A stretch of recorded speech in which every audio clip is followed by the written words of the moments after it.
what Stonehenge is in Europe? Like a big series of big rocks, the Stonehenge? Yeah. There's one here in Connecticut. Really? Yeah, I'll show it to you.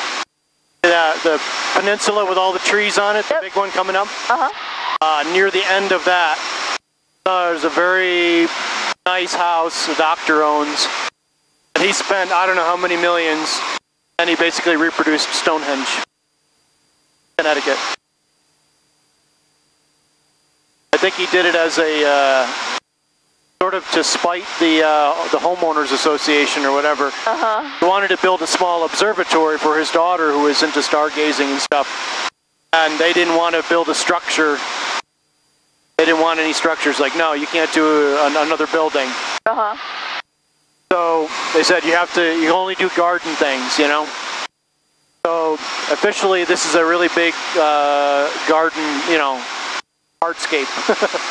But they went all the way to like Norway to get the granite for it, and had it specially quarried in Norway and had it shipped over. And it's like insane. If you like Google Connecticut Stonehenge, and you'll see there's a whole story about it.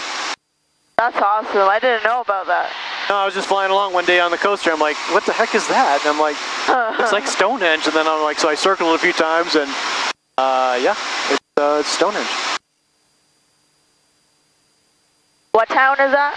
I think it's right across from Guilford, so I don't know if he's still part of Guilford or not. On this, like this is Guilford here. So I'm assuming that that's part of Guilford. I think the town of Guilford is over here somewhere. Okay.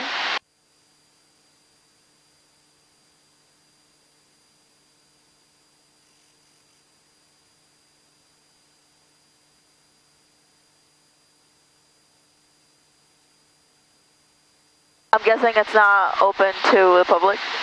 To go visit? I don't know. That'd be cool to look into. If I'm not mistaken, they've done weddings and stuff there.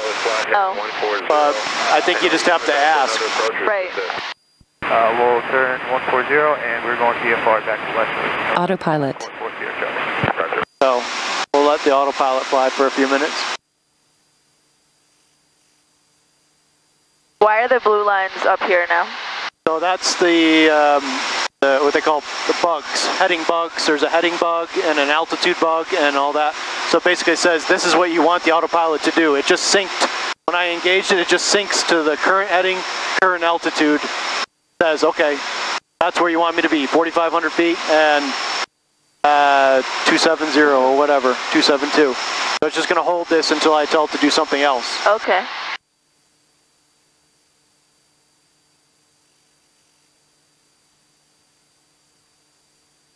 But on a longer trip, it's kind of handy to have the autopilot just let it do some of the work. Yeah. Groton Tower, 19037 Hotel. System 19037 Hotel, Groton Tower from the northeast, report a right downwind runway 5. Right downwind 5. What are these for? Those are all circuit breakers. Basically, if something was to short and draw too much current, instead of damaging the component or overheating the wire and causing a fire, it pops the circuit breaker. So these just pop out. So they're like the circuit breakers in your house, you know? Trim up. Yes, ma'am. He always yells at me.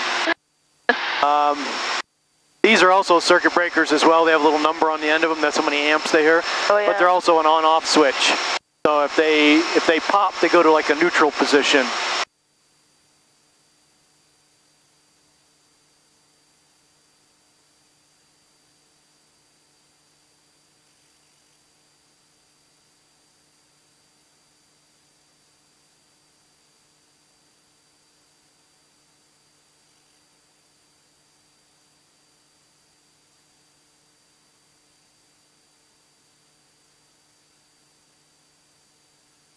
Can't quite see under the plane, but we should be getting reasonably close now.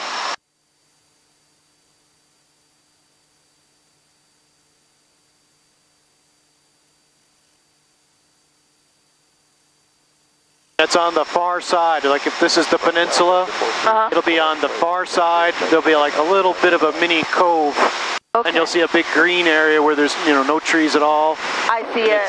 And then you'll see the circle. That's awesome. 7, is this a full stop? 34 X-ray report 10 at 297, and I'm going to miss and come around for 911, 36 full stop.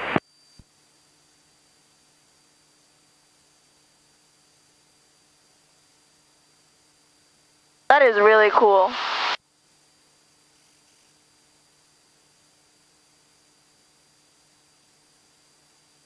Oh yeah, now I can see it, yep. Yep.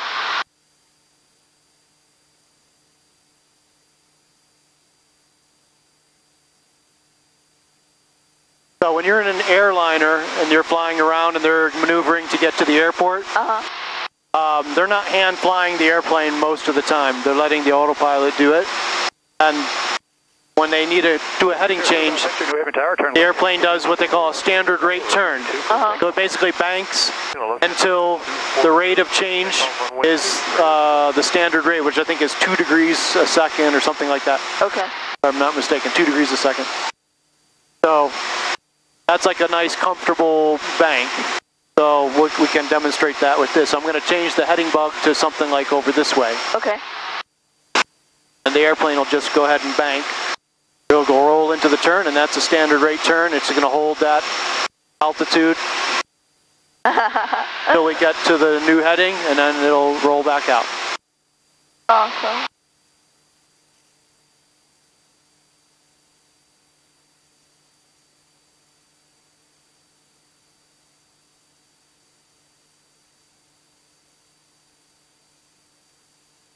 So that's Tweed, New Haven Airport right on this peninsula here. There's a couple of runways. Not quite to the water, but most of the way there. Runways, big runways, you can usually see the big white stripes on the runway. Those are like the aim point markers for the airliners or jets and stuff. Smaller airports tend to have limited markings because it costs a lot of money to paint that much paint, you know?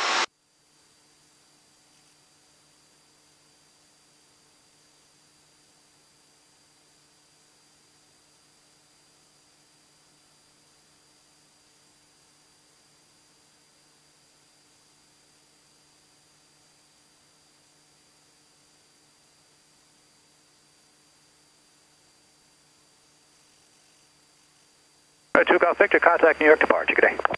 Departure, thanks. 2 Golf Victor.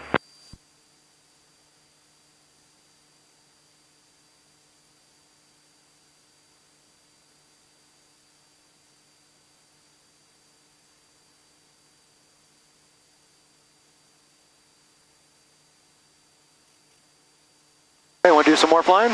Yes, I'm ready. Okay, so I'm going to disconnect the autopilot. Okay. Autopilot, disconnect.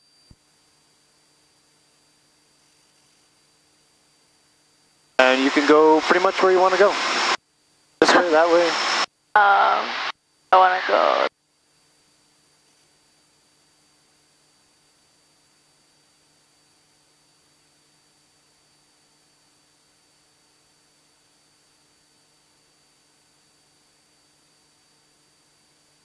Officer Roger, thanks for the help.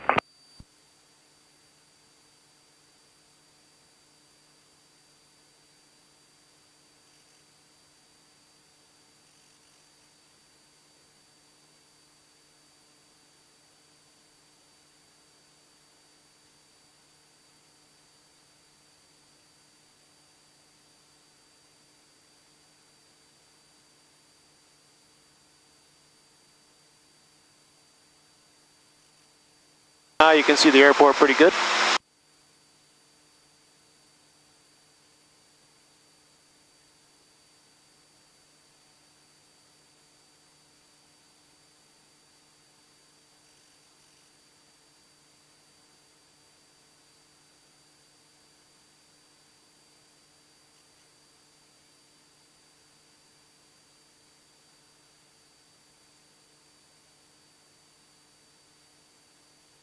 Tower, FlexJet 404, we're with you on the visual approach, right downwind for 2. FlexJet 404, New Haven Tower, good morning, wind 020 at 10, runway 2, clear to land. Clear to land on 2, FlexJet 404. Can't tell if that's a boat or a plane way out there. I don't see any wake.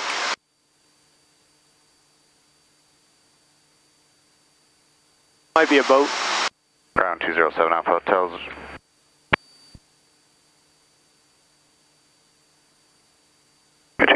Hotel, no ground. Yeah, I was going to go over the ground, but we're at Robinson, ready to taxi with uniform. 207 Alpha Hotel, you can remain this frequency, runway 2, taxi via Golf, Charlie Bravo, cross runway 32. Going to 2 via Golf, Charlie Bravo, clear to cross 327 Alpha Hotel, thanks. Awesome. What's that? I'm not really sure what those are. I mean, it's like a lighthouse. Oh. Yeah.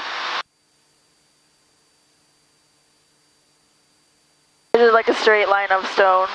Oh yeah, it's like a breakwater, probably to, you know, help keep the waves down, the wave action down for the port.